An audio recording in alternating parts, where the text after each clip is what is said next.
اسلام آباد high court نے نواز شریف کی ضمانت اور بیرون ملک جانے پر سوالات اٹھا دیے۔ توشہ خانہ ریفرنس میں درخواست پر سماعت۔ فیصلے میں لکھا اسلام آباد ہائی کورٹ نے نام ECL سے نکالنے کا حکم نہیں دیا تھا۔ بیرون ملک جانے سے پہلے عدالت سے اجازت بھی نہیں لی گئی۔ نواز شریف کو پنجاب حکومت سے ضمانت میں توسیع نہ ہونے پر کرنا تھا۔ مزید سماعت 20 اگست تک ملتوی۔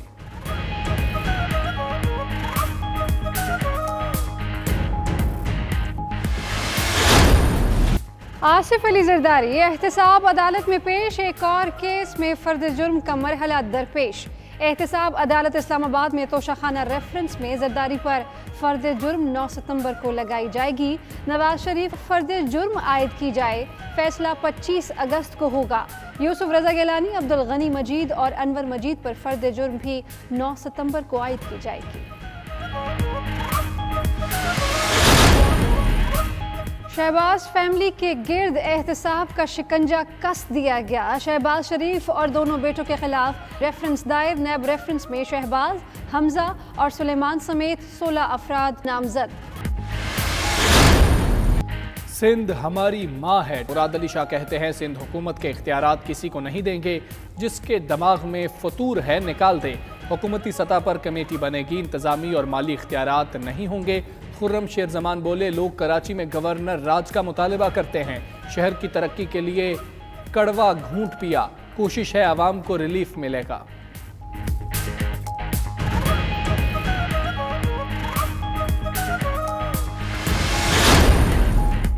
معیشت کے لیے اچھی خبر، تیز ہو گئی ترسیلات زر۔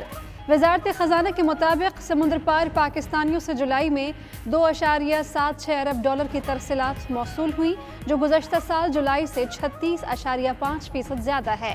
وزیر اعظم کی زیر صدارت اجلاس ترسیلات اور زر مبادلہ ذخائر میں اضافے پر اظہار اطمینان۔ عمران خان نے ایک اور اجلاس میں کہا ML1 سی پیک کا اہم ترین منصوبہ ہے، ریلوے کا نظام جدید اور مضبوط ہوگا۔ سندھ ہائی کورٹ نے شوگر انکوائری کمیشن اور انکوائری رپورٹ کو کالعدم قرار دے دیا۔ نیب، FBR اور FIA کو علیحدہ انکوائری کا حکم۔ تحریری حکم نامے میں کہا نیب اور FBR گزشتہ کمیشن رپورٹ سے ہٹ کر غیر جانبدارانہ تحقیقات کریں۔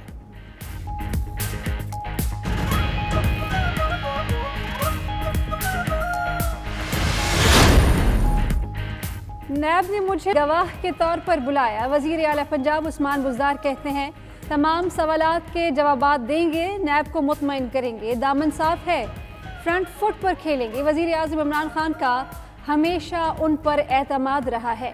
پنجاب حکومت تاجروں کے ساتھ کھڑی ہے، مسائل ترجیحی بنیادوں پر حل کریں گے۔ مزید کئی شہروں میں بڑی تعداد میں نجی سکولز کھل گئے۔ آل پاکستان پرائیویٹ سکولز ایسوسی ایشن کے صدر کاشف مرزا کہتے ہیں سکول بند کرائے گئے تو کریں گے۔ کراچی، مینگورہ، ملاکنڈ اور دیگر علاقوں میں نجی سکول کھولے گئے۔ ادھر وزیر تعلیم پنجاب مراد راز کہتے ہیں جو سکول بھی کھلے گا۔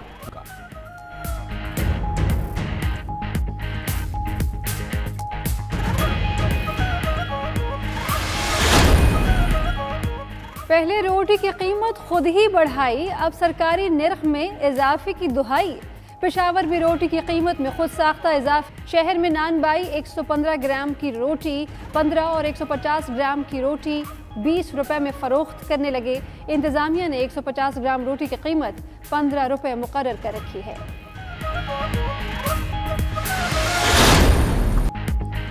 پاکستان اور انگلینڈ کا دوسرا ٹیسٹ بے نتیجہ ختم ہونا یقینی۔ ساؤتھ ہمپٹن میں موسم سے 5ویں دن بھی کھیل متاثر ہوا۔ انگلینڈ کی ٹیم کی پہلی اننگ میں بیٹنگ جاری۔ پاکستانی ٹیم نے پہلی اننگ میں 236 رنز بنائے۔ سیریز کا پہلا میچ میزبان انگلش ٹیم نے جیت رکھا ہے۔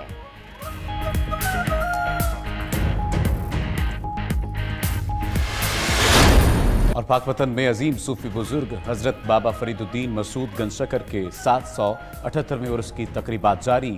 محدود پیمانے پر زائرین کو شرکت کی اجازت۔ رواں برس بہشتی دروازہ بھی صرف 2 روز کے لیے علامتی طور پر کھولا جائے گا۔ سندھ میں حضرت لال شہباز قلندر کا مزار زائرین کے لیے کھول دیا گیا۔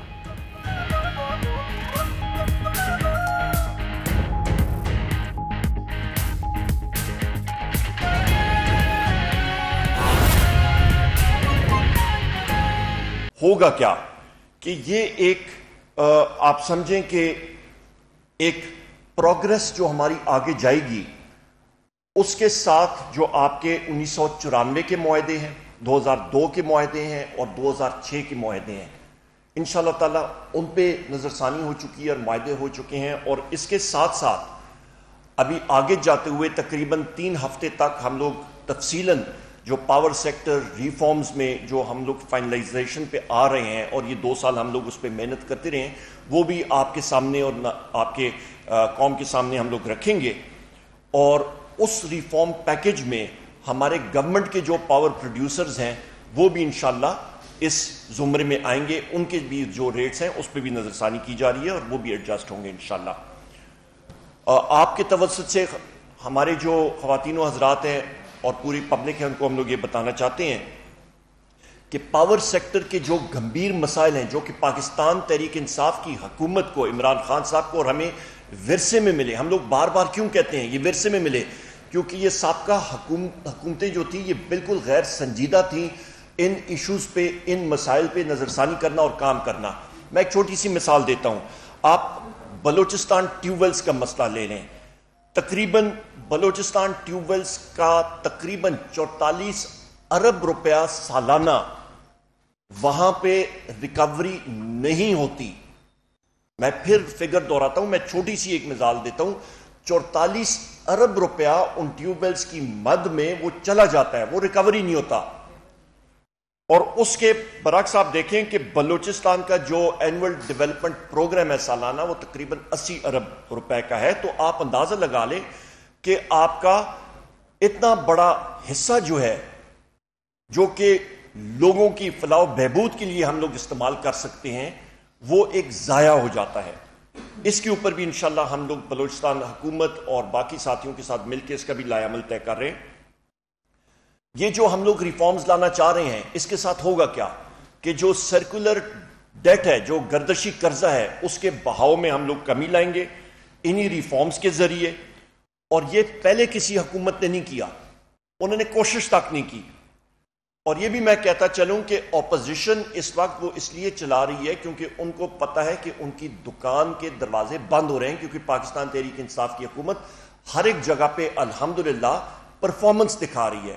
چاہے وہ معاہدے ہوں آئی پی پیز کے ساتھ، اور بھی سیکٹرز لے لیں، انرجی کے سیکٹرز، وہ ہم لوگ وہاں پہ پرفارمنس دکھا رہے ہیں.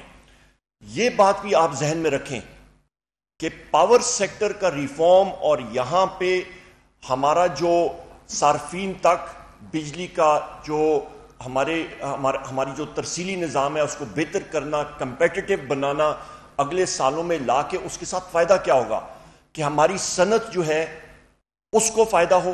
کیونکہ سب سے بڑا اس وقت ہم لوگ محسوس کرتے ہیں کہ انرجی سیکٹر سابقہ حکومتوں کی غلط پالیسیز کی وجہ سے، سابقہ حکومت کی غلط پالیسیز کی وجہ سے جو پاور سیکٹر اور گیس کا سیکٹر ہے اس کو ہم نے ٹھیک کرنا ہے کہ ہماری انڈسٹری پھلے پھولے، ہماری زرعی شعبہ جو ہے وہ پھلے پھولے، اور ہمارے چھوٹے کاروباری شعبے سے جو لوگ تعلق رکھتے ہیں وہ بھی آگے جائیں اور اپنا جائز روزگار وہ کما سکیں.